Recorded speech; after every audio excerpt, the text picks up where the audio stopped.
Vamos a entrar a la palabra. En esta noche vamos a hablar del tema. Hemos estado ya hablando de la ofensa.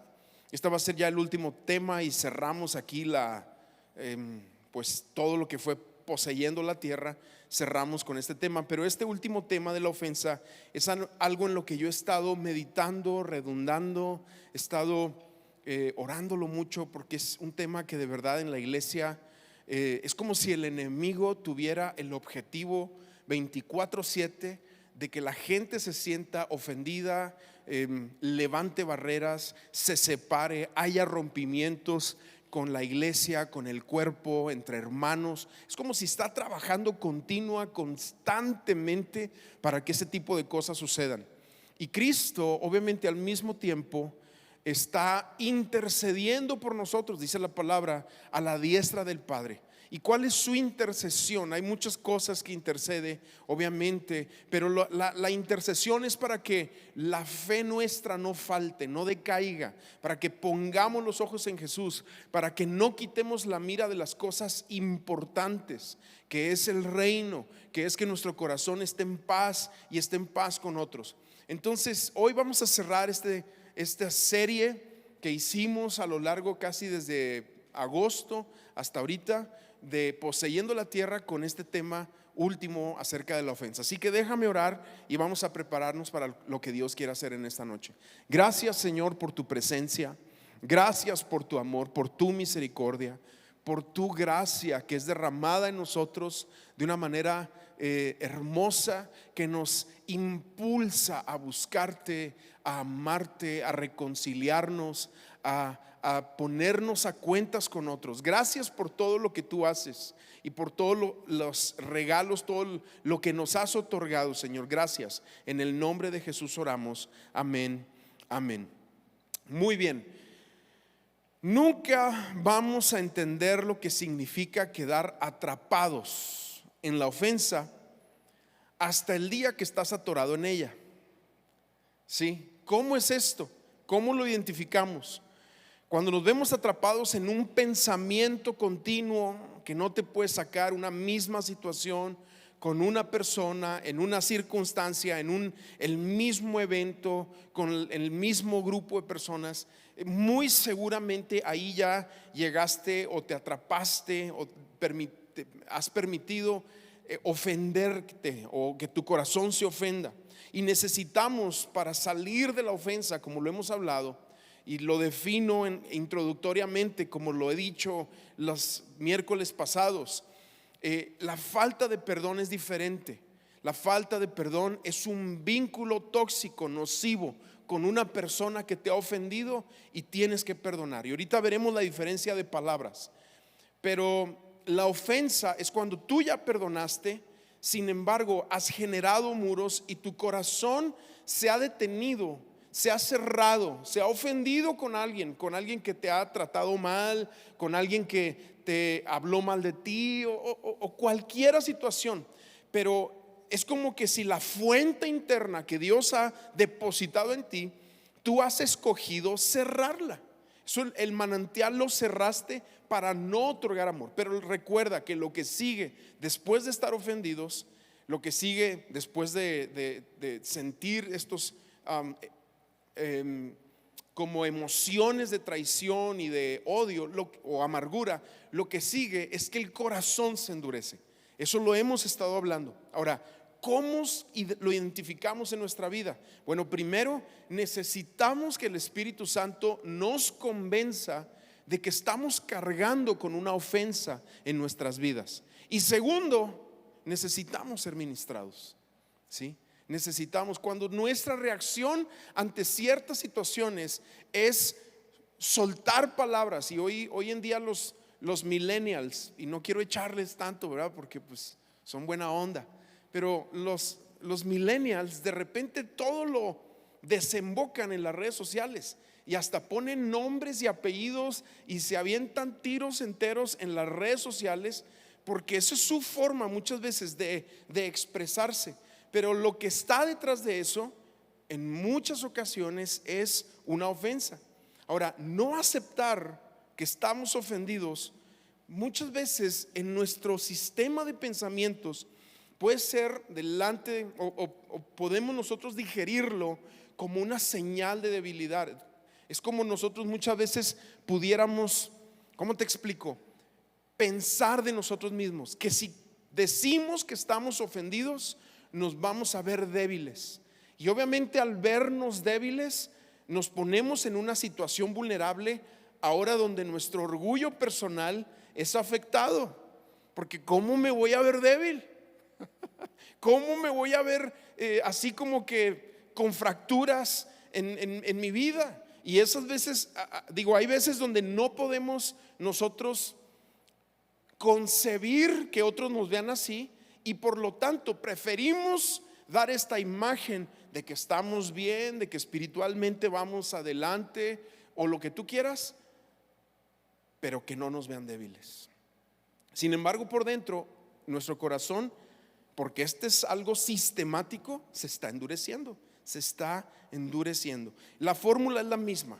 Lo dice Mateo 24:10. En aquel tiempo muchos tropezarán. Hemos visto esta palabra, escandalón o escandalizo. Es la palabra griega. Muchos se ofenderán. Otras traducciones dicen se apartarán de mí, apostatarán de mí, se apartarán de la fe. Fíjate a todo lo que llega la gente que se ofende. Y saludo a todos los que nos están viendo en la transmisión o los que van a ver esta grabación.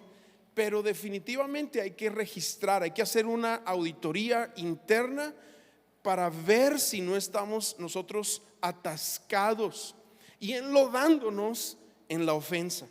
Más adelante el versículo 2 de Mateo 24, el versículo 12 dice: tanto aumentará la maldad que el amor de muchos se enfriará. Ahí está, esa es una secuencia.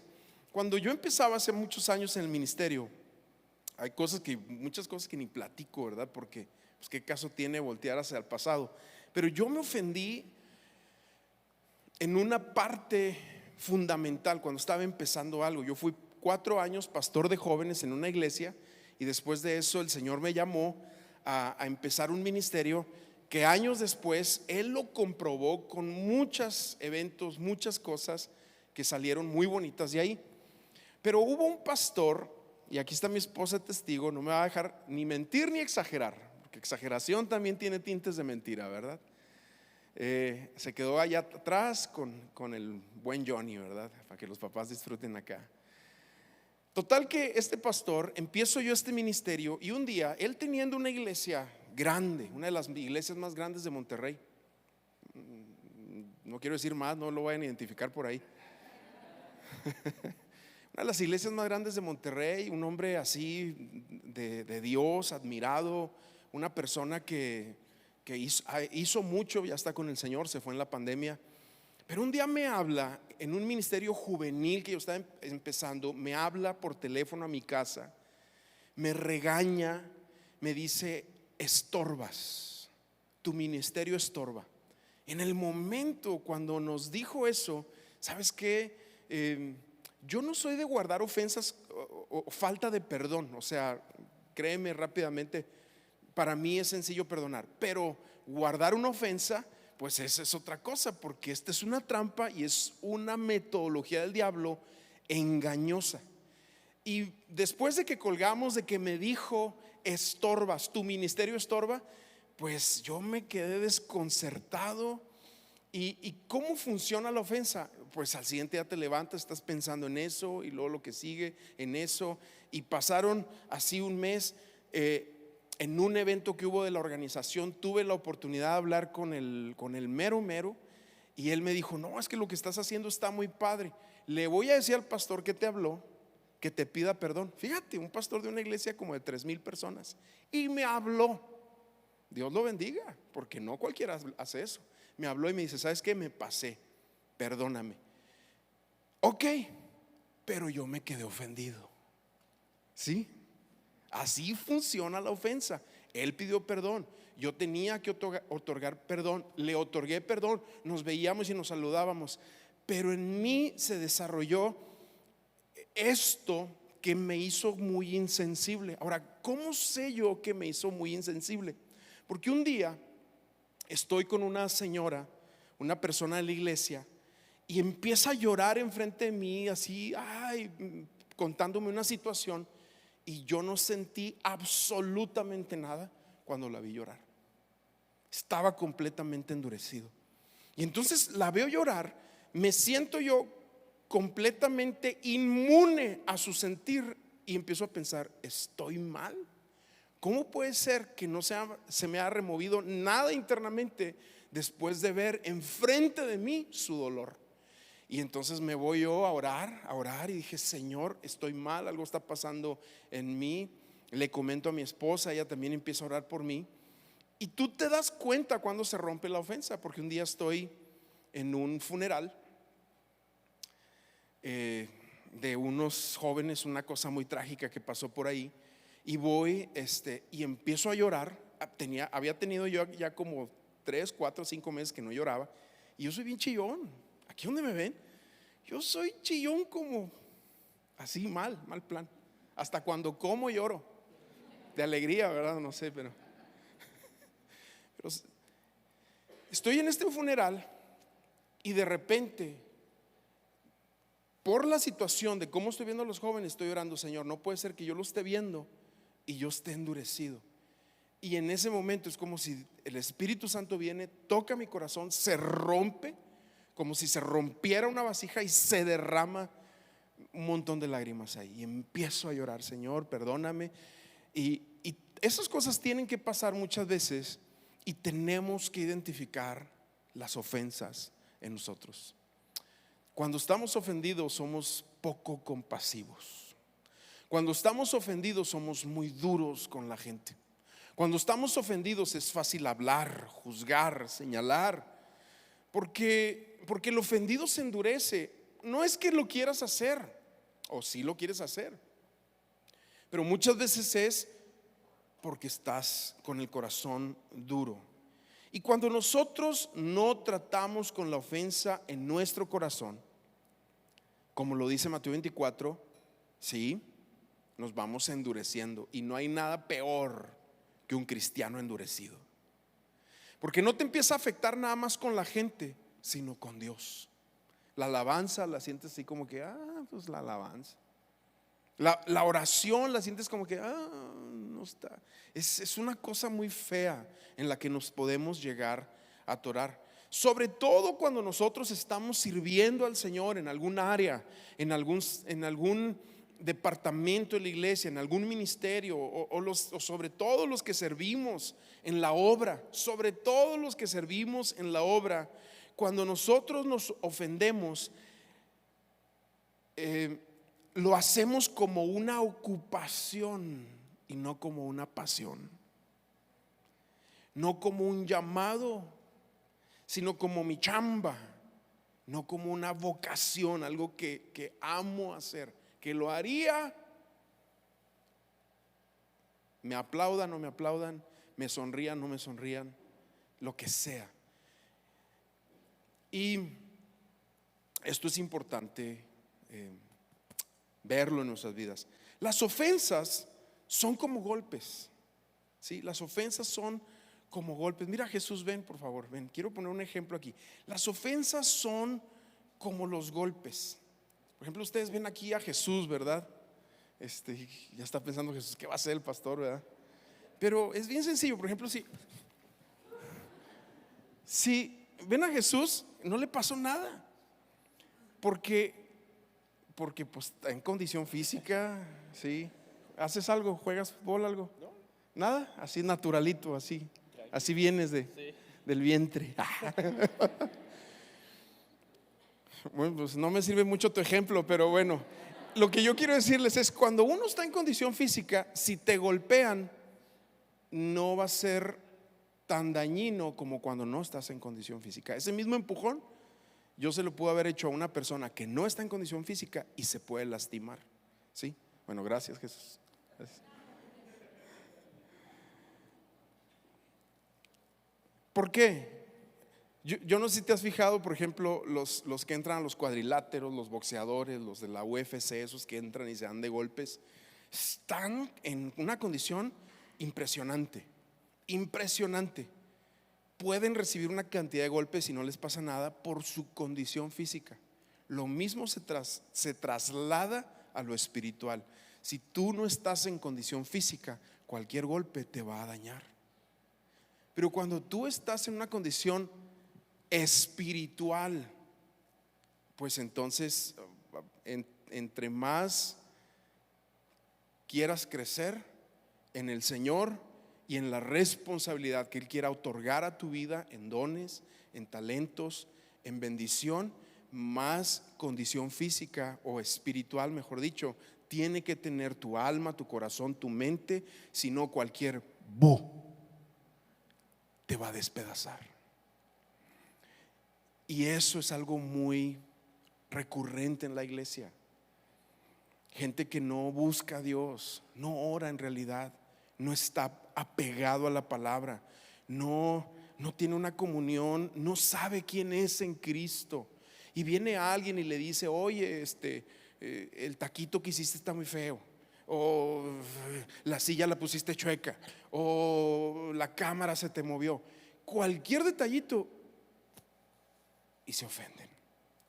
Pero el fondo de eso es que no hay una condición espiritual que pueda recibir ciertos impactos. ¿Sí? Si nosotros no tenemos una condición espiritual en nuestras vidas, cualquier detalle va a hacer que nos desanimemos, dejemos de venir. En esa iglesia no hay amor. Y todo ese tipo de cosas y comentarios que muchas veces llenan la boca de aquellos que en realidad están reflejando que su condición o su relación con Dios está muy raquítica. Su profundidad en la palabra está muy raquítica. Su cimiento espiritual está muy débil. Y esa es la parte donde Dios nos llama a nosotros a mejorar en esto. Entonces, la falta de condición espiritual nos hace muy ofendibles, muy ofendibles. Y si tú notas que te ofendes fácilmente, entonces hay que tratar con el tema. Es como cuando alguien se lastima, ¿sabes? Nunca he tenido esa desventaja de lastimarme así como para tener que ir a una terapia física. Pero las terapias físicas que hacen se concentran en el área lastimada. Por ejemplo, si te lastimas la rodilla, ¿qué hacen? Buscan fortalecer el muslo, el chamorro. ¿Para qué? Para que lo que está aquí no tenga que ser intervenido, no tenga que haber una operación, sino a través del fortalecimiento de la pierna pueda salir adelante. Lo mismo es en lo espiritual. Si tú te notas que eres muy ofendible por cualquier cosa, entonces ejercita. Ve al Señor a ver qué está pasando, por qué me ofendo tan rápido, por qué me voltean a ver y ya estoy viendo todo el mundo como que no me saludó, me vio mal, me volteó la cara. O sea, increíblemente, pero esas cosas se dicen increíblemente. Es que me volteó la cara, y vas con la persona, no, es que ni lo vi. ¿Y tú qué sabes? A lo mejor le dolía la muela o el estómago, o necesitaba ir al baño. Me va siguiendo. Pero lo traducimos en: no me quieren, no me aceptan, no me reciben. Y a eso es la parte donde tenemos que tener mucho cuidado. ¿Cómo se fortalece uno? Dice Mateo 5:44, el Señor Jesús dice en el Sermón del Monte: pero yo les digo, amen a sus enemigos, bendigan a los que los maldicen, hagan bien a los que los odian, oren por quienes los persigan. Ahí está. Bendice. Es increíble cómo de repente le agarramos, como se dice coloquialmente, tirria a alguien por algo que hizo que no nos gustó, y nos metemos ahí. Y necesitamos ejercitar esto: amar, bendecir, hacer bien aún a los que dice aquí nos odian. Dice: oren por los que los persiguen. Salmo 35 dice así: unos testigos violentos se levantan y me interrogan acerca de cosas que yo ignoro. 35:11. Me pagan mal el bien que les hice, y eso me duele en el alma. Si estaban enfermos, yo me preocupaba, ayunaba y me vestía de cilicio. Quisiera que mis oraciones volvieran a mí. Yo manifestaba mi tristeza por ellos, vistiéndome de luto, como por un hermano, como si hubiera muerto mi propia madre. Y es una expresión aquí del salmista que nos está hablando de que aún por aquellos que después se convirtieron en enemigos y lo atacaron, fueron gente por la que él oró, ayunó, los bendijo. Y eso es una figura de cómo debemos reaccionar ante las situaciones de la gente. Ahora, hay una gran diferencia entre dos palabras en la Biblia: perdonar y reconciliar. Son dos palabras diferentes en el griego que nos presenta la palabra de Dios. ¿Cuándo nos perdonó Jesús? Cuando estaba en la cruz. En la cruz Él dijo: Padre, perdónalos porque no saben lo que hacen. Y no lo estaba diciendo solamente por los oficiales romanos que se estaban peleando su ropa y estaban ahí echando maldiciones y siendo totalmente insolentes al ver al Hijo de Dios en la cruz. No nada más lo dijo sobre ellos, sino sobre las siguientes generaciones. El perdón se otorga antes de que suceda, o sea, es incondicional para nosotros. El perdón así es, el perdón funciona de esa manera, se otorga antes de cualquier situación o resultado. Pero ¿cuándo es que nosotros fuimos reconciliados con Dios? Cuando nosotros nos arrepentimos. Sí, es diferente. ¿Cómo llegamos a arrepentirnos? Pues cuando la bondad de Dios, cuando la convicción del Espíritu Santo llega a nuestro corazón y volvemos a Cristo y le decimos: me arrepiento, perdóname, y caminamos con Él. La reconciliación es reconciliación cuando las dos partes acuerdan un trato de paz. ¿Sí? El perdón toma una persona. ¿Sí? El perdón lleva una dirección nada más, una vía. La reconciliación lleva a dos personas. Es diferente. El perdón es incondicional, la reconciliación es condicional. ¿Cuándo nos reconciliamos con el Padre? Cuando condicionalmente nos arrepentimos. Esa fue la condición, ¿sí? Fue por gracia la salvación, pero nosotros expresamos esa gracia con la gratitud del arrepentimiento. Lucas 17:1, uno de los pasajes que vimos, dice: Jesús dijo a los discípulos: es imposible que no vengan tropiezos, pero hay de aquel por quien vengan. La palabra tropiezo otra vez es la palabra que hemos estado estudiando, escándalo.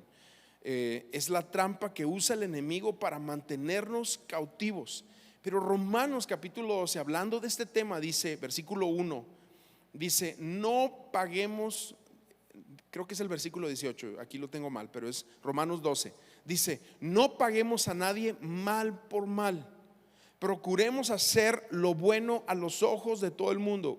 Si es posible, aquí viene el tema que quiero hablar esta noche de reconciliación. Si es posible, en cuanto dependa de nosotros, vivamos en paz con todos. ¿Sí? En lo que a nosotros corresponde, hay que intentar vivir en paz con todos. Eso es reconciliación. Habrá momentos donde no hay reconciliación, porque la persona no quiere.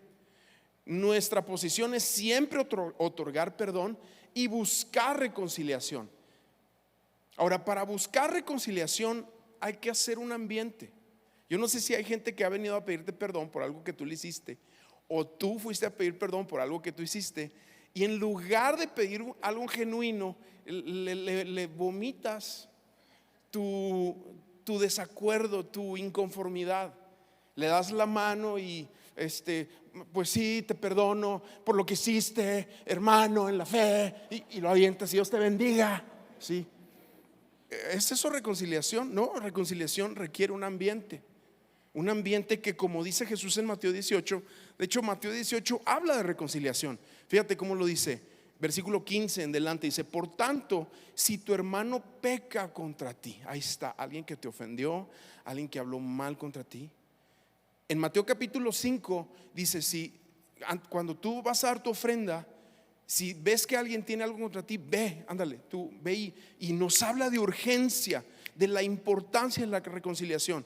Pero aquí en Mateo 18:15 dice: por tanto, si tu hermano peca contra ti, ve y repréndelo cuando él y tú estén solos, no en redes sociales, no diciéndole a todo el mundo lo que te hicieron, no publicando su nombre, no diciendo tú sabes cómo es el chisme, ¿verdad? El chisme es un acuerdo diabólico entre dos personas.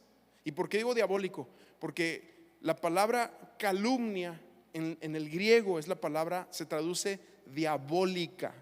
Es la palabra griega que se usa para calumnia. Y el chisme son calumnias, son cosas que se hablan de personas sin las que las personas estén presentes. Ahora, en un sentido de ofender, en un sentido de exponerlos, en un sentido de mostrar los desacuerdos. Bueno, entonces es importante lo que Jesús dice aquí. Dice: y si te hace caso, habrás ganado a tu hermano, pero si no te hace caso, haz que te acompañen uno o dos más, para que todo lo que se diga conste en labios de 2 o 3 testigos. Si tampoco ellos les hace caso, hazle saber a la iglesia, y si tampoco la iglesia le hace caso, ténganlo entonces por gentil y cobrador de impuestos. De cierto les digo que todo lo que aten en la tierra será atado en el cielo, y todo lo que desaten en la tierra será desatado en el cielo.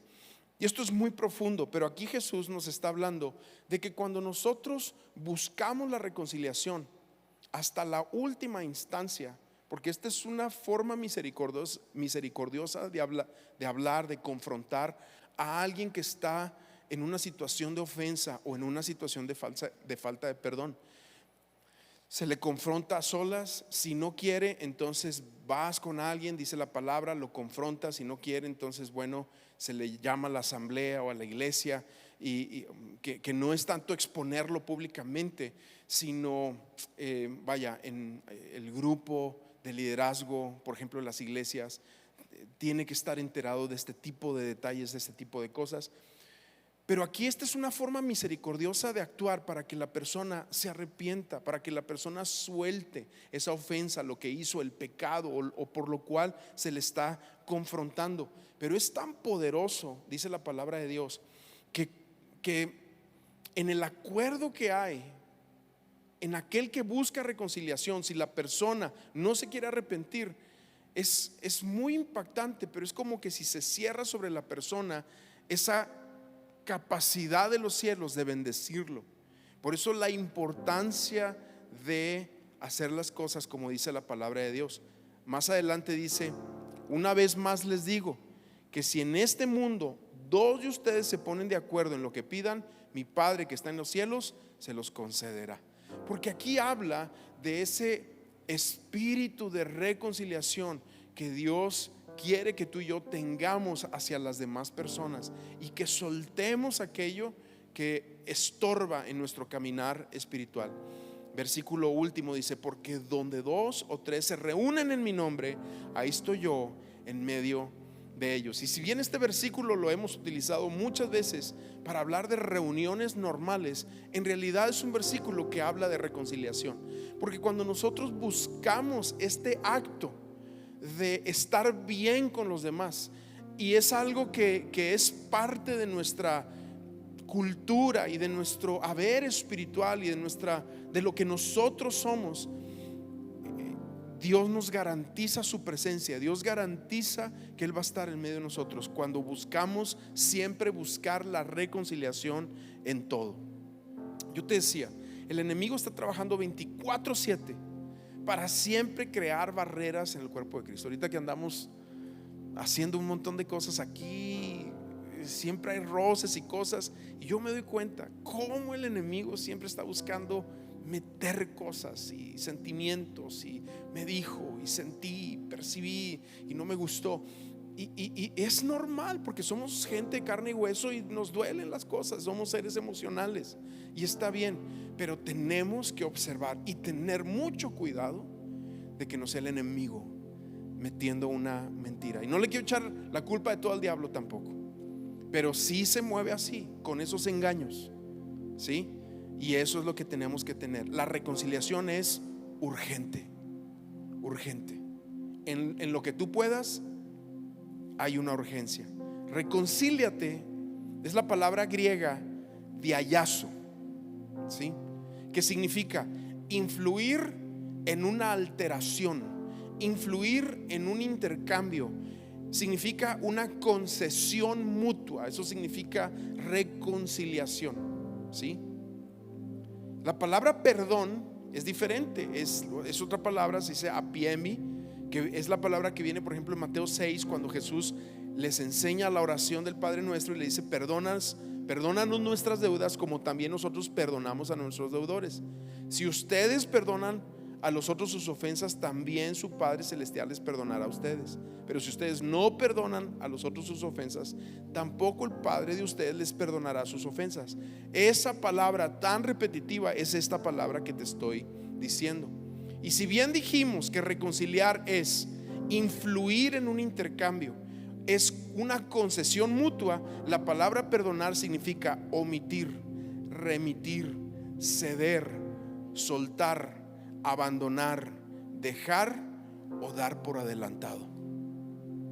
¿Sí? Nuestra responsabilidad incondicional como creyentes es perdonar siempre. Siempre. Y entre más nos tardemos en perdonar, más fácil salimos, más fácil volvemos a brillar, más fácil volvemos a percibir lo que Dios quiere hacer en nosotros. ¿Sí? Perdonar. Esa es nuestra responsabilidad incondicional. Jesús le dijo a Pedro 70 veces 7, o sea, un montón de veces. Y esto está basado en cuántas veces nos ha perdonado Él. Pues si tú le multiplicas, nada más le multiplicas y dices 7 por 7, 49, 490 veces, brother. Y dices, son muchas. Pues ¿cuántas veces Dios te ha perdonado a ti? Más de eso, muchas más de esas. Y en eso se basa nuestro perdón. Sin embargo, la reconciliación se basa en este acuerdo de decir: ok, no nada más perdono, sino busco estar en paz. ¿Sí? Aunque no se pueda, como lo decía Pablo en Romanos, en lo que a ti corresponda, está en paz con todos. A veces no se va a poder, pero tú sí tienes que buscar. La actitud indiferente en el cristiano no es correcta, en el sentido de que va en contra de lo que Cristo hace con nosotros. O sea, Él nos perdonó, pero no nada más nos perdonó, nos reconcilia con el Padre, nos pone como hijos. La reconciliación es la persona que entrelaza a dos que están en contra y los lleva a caminar juntos. No, me gusta mucho la palabra de Bernabé. Bernabé es conocido como el hijo de consolación. Ese nombre es muy hermoso, Bernabé, porque él es el escalón para que Pablo pueda crecer. ¿Qué ministerio? Lo escuchamos, no escribe mucho Bernabé, hay algunas cosas que dice, pero siempre está buscando ser un conciliador. Y eso es algo muy bonito, porque está buscando, cuando no creían en Pablo, trae a Pablo para presentarlo a la iglesia.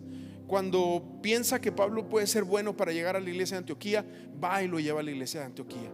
¿Sí? Habla a favor de él con los concilios y la gente de sus tiempos, porque eso hace un reconciliador. Y eso es lo que Dios quiere, es a lo que Dios quiere llevarnos. Ahora, si queremos glorificar a Dios con nuestra vida, en el buscar reconciliación habrá muchos riesgos. Porque no va a faltar que tú te acercas con la actitud correcta de reconciliar con alguien y la persona te ofende otra vez. Habrá riesgos, obviamente, pero es la actitud correcta, es la actitud que glorifica a Dios. No tengas miedo de ser la persona que más ama. No tengas miedo de ser la persona que más da. No tengas miedo de ser la persona que más otorga. No tengas miedo de ser la persona que más perdona, porque esa actitud glorifica al Padre. Si realmente vamos a ser embajadores de Cristo, agentes de Cristo aquí en la tierra, tenemos que escoger ser reconciliadores. No es suficiente nada más con decir yo ya perdoné, sino decir ok, ya perdoné, pero voy a reconciliar, voy a hablar, voy a voy a generar ese puente, por lo menos de mi parte, en lo que a mí me corresponde. Voy a intentarlo, ¿sí? Y eso termina glorificando a Dios. Vamos a ponernos de pie, vamos a orar.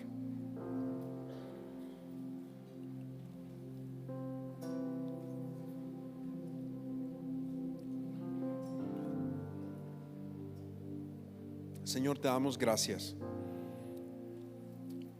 porque tú nos perdonaste en la cruz del Calvario hace 2000 años, antes de que naciéramos, mucho antes. Tú ya estabas otorgando perdón a nuestras vidas, a todos aquellos que por fe te hemos recibido y nos hemos arrepentido. Gracias por ese perdón. Pero nos ha reconciliado con el Padre, Señor, cuando ese arrepentimiento llegó a nuestro corazón y nos hizo ver lo faltos que estábamos, nos hizo ver que éramos pobres, que estábamos acabados sin ti, y nos llevaste en ese arrepentimiento, mostrando tu bondad, nos llevaste a una reconciliación. Pero ahora tú dices que nos otorgas el ministerio de la reconciliación, y sabemos y entendemos que primero es llevar tu evangelio a este mundo para que aquellos que están distantes de tu nombre, de tu presencia, de tu palabra, se encuentren contigo. Pero también en la vida de la iglesia, que llevemos este ministerio de la reconciliación en todas nuestras relaciones humanas, en todas nuestras relaciones de trabajo, en todas nuestras relaciones, en lo que se pueda de nosotros, Señor, que te glorifiquemos y que seamos vistos, conocidos delante de ti, delante de tu trono, de tu presencia, como hijos tuyos que buscan reconciliación. Gracias, Señor. Gracias porque tú nos otorgas esto, Señor. Y como decíamos ahorita, si alguno está en ofensa, ofendido, Señor, revélalo a nosotros, revélalo a nuestras vidas. Permítenos brincarlo. Permite que esto que estamos hablando llegue a más personas. Saca, Señor, a más personas de esta trampa de Satanás, de estar ofendidos con alguien y caminar en el orgullo de la ofensa. Quiebra eso en la iglesia en el nombre de Jesús. Rómpelo en la iglesia en el nombre de Jesús. Y permite que tu iglesia te exalte con su vida y otorgando, Señor, siempre perdón y buscando siempre reconciliación. Señor, gracias. Así oramos en el nombre de Jesús. Amén. Amén.